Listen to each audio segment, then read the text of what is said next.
What do 50, 55, 59 and a half, 70 and a half, and 72 all have in common? Well, they're different ages. You can do different things thanks to our wonderful Internal Revenue Service.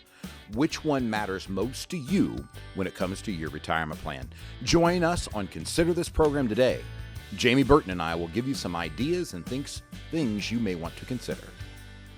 Well, good morning and welcome back to Consider This program. I'm your host, Joe Clark. And I'm Jamie Burton. So happy to have you all along. Hey, hope you're having a wonderful kickoff to 2022 and enjoying the things that are going on inside of your life. Got through Valentine's Day and through the new year. Hopefully your resolutions are still in good place. We are going to talk about retirement plan contributions and distributions and mistakes that people make, what we would call critical decisions that people make that can really cause their retirement challenges. So, Jamie, I'm going to let you start, and then we'll go through the dates that I ran out in the introduction. Sure. So what Joe is talking about is that with your plans at work, there can be a lot of different rules inside of the plan documents that you might not know are in there or what they even mean to you. So we want to make sure that when you do have a retirement plan through work, a 401k, a 403b, that we know exactly what is allowed inside of those plans and that we're taking advantage of those rules that we see going forward. So some of those rules could be an in-service non-hardship distribution. It could be a Roth 401k option. It could be the 55 rule.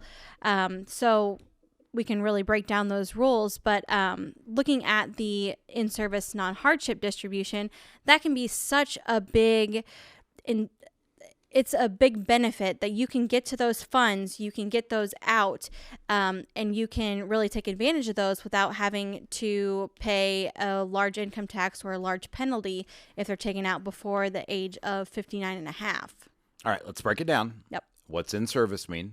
In service means you're still working. All right, so I've got an employer. We'll call it the Financial Enhancement Group since that's where I work. Mm-hmm. I put money into the 401k as a contribution. That's my part. The firm puts money in because I'm an employee, right? So I'm still working, and I don't want to lose the contribution that comes from FEG, and I don't want to lose the contribution that I'm able to make. Right. So when can I do an in-service distribution? Typically, it is age 59 and a half. But it's not always there, which is why you have to know your plan document. When you hear people on the radio or TV, not to name names, that tell you you can do this or you can do that, without knowing the plan document, you can't necessarily do that, right? You have to know the rules and restrictions that come with it. The Department of Labor says, here's all the things you can do. And one of the greatest examples is in our 401k. You know, I had it created. I don't want people borrowing money out of their 401k. So is it true that you can borrow money out of 401k plans? The answer is yes. Can you borrow money out of FEG's 401k plan? The answer is no, right? And ain't changing that opinion, right? Maybe when I'm gone, you know, they can consider that, but it's not going to happen until then. They're not put in take accounts, right? They're retirement accounts. So you've got in service. It means I'm still working. What does non-hardship mean? So typically in 401k plans, there's a provision for hardship distributions. So that would be, for example, when COVID happened, people were able to access funds out of their 401k if they had lost out majorly on income and needed money to help them with their living expenses.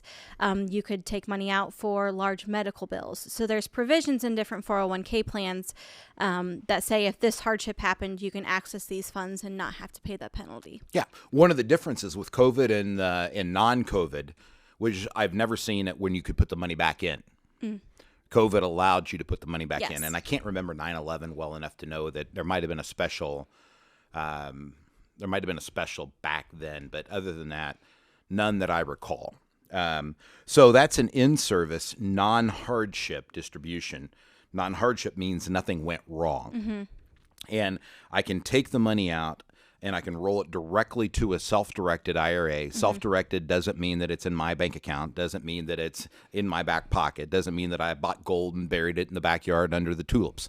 right? Self-directed means that it went to TD Ameritrade or Schwab or Pershing or Fidelity or wherever, and either an advisor is telling me what to do with it or I'm doing it, but I have an unlimited amount of resources in terms of where I want to make the investment. Yep. Right? So in service, I'm still working, so it doesn't change the amount of contribution that I'm making or the amount that the company's making. Non-hardship, nothing was wrong, right? And it's a distribution. It's going to roll directly from that into the IRA. Should I do that, Jamie? It depends. Everyone's situation is different. You really have to look at the fees, compare fees. Am I paying a lot less in my 401k than I would pay inside of my IRA? Does it really make sense there? What are the investment options that I have in my 401k? Are they really good? Am I making a good return based on the risk that I'm taking that I don't want to do a non-hardship distribution? So it really, everyone's different, and there's a lot of different factors that you want to look at before you make that decision. So I'm going to put you on the spot here, right? Okay. You're back in Purdue. Would there ever be a time when I would, let's presume Barb had a 401k. She doesn't, my wife. Would there ever be a period of time when I would tell Barb to leave hers and me take mine? Yeah, if she was a high income earner. Because with rules, the pro rata rule, if somebody is wanting to make a Roth contribution, but they earn too much money to be able to make that Roth contribution, we would recommend that they do what is called a backdoor Roth IRA contribution. And that's not possible if you have outside IRA money. So it makes sense. It is possible, but there's the pro rata rule. Yes, pro rata rule. So it makes sense to leave the money in the 401k so you can still make those backdoor contributions. So what if she was going to retire sooner than me? Why would we leave the money in the 401k? Because of the 55 rule, right? At age 55, and again, much to my dismay, Grant, who's one of our planners, one of my students at Purdue, but he's an accredited fiduciary in terms of dealing with the 401ks. He's an AIF. Told me that this actually has to be in the company docs. Yes. I did not know that.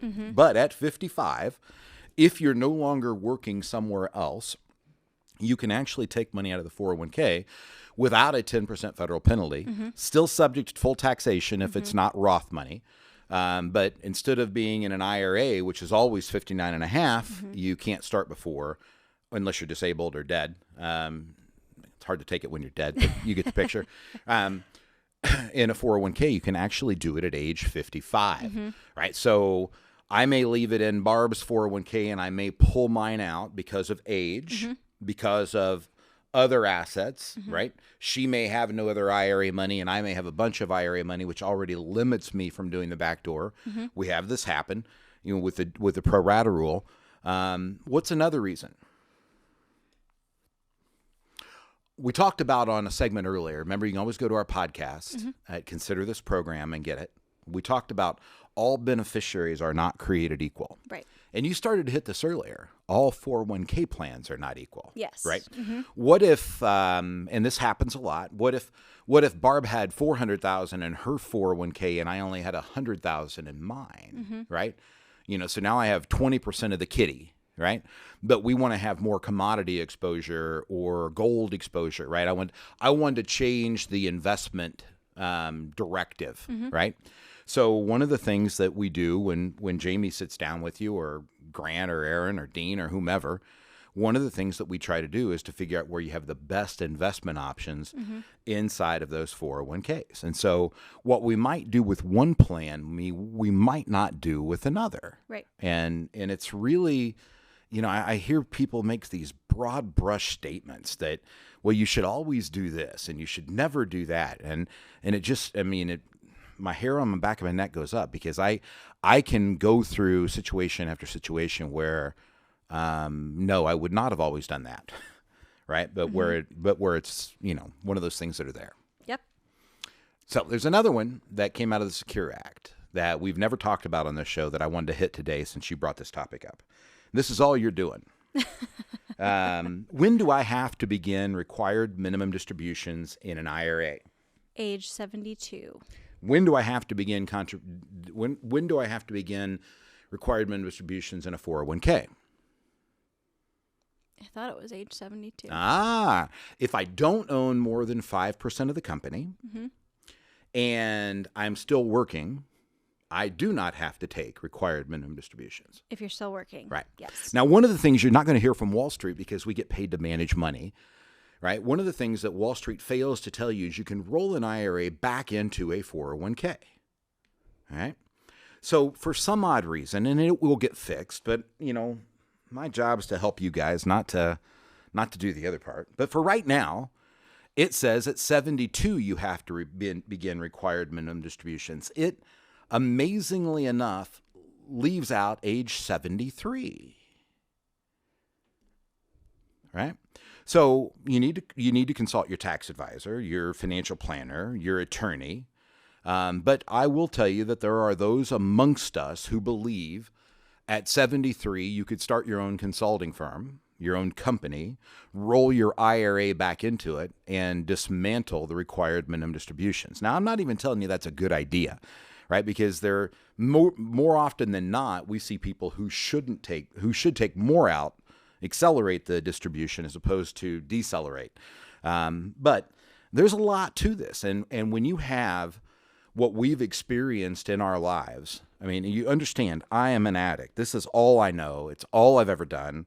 It's all I ever will do, right? But you had the Tax Cut and Job Act that came out in 17, effective in 18.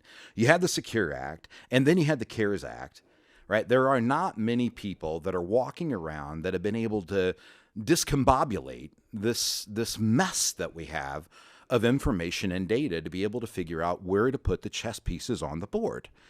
And when I see an individual who is trying to do this and think it through on their own, it's kind of, I'm scratching my head wondering what they do to the rest of their time. Because I come up with new planning ideas every time our planning team meets. Aaron Rayums, our Director of Financial Planning. Grant Sullivan is our Operations Manager for the planning team. And there's 6 others of us that sit around and come up with ideas. You should call one of them, 800-928-4001. Or go to yourlifeafterwork.com. Get signed up for your Next Steps meeting. It's 90 minutes, it's complimentary, and you'll get the best we've got to offer.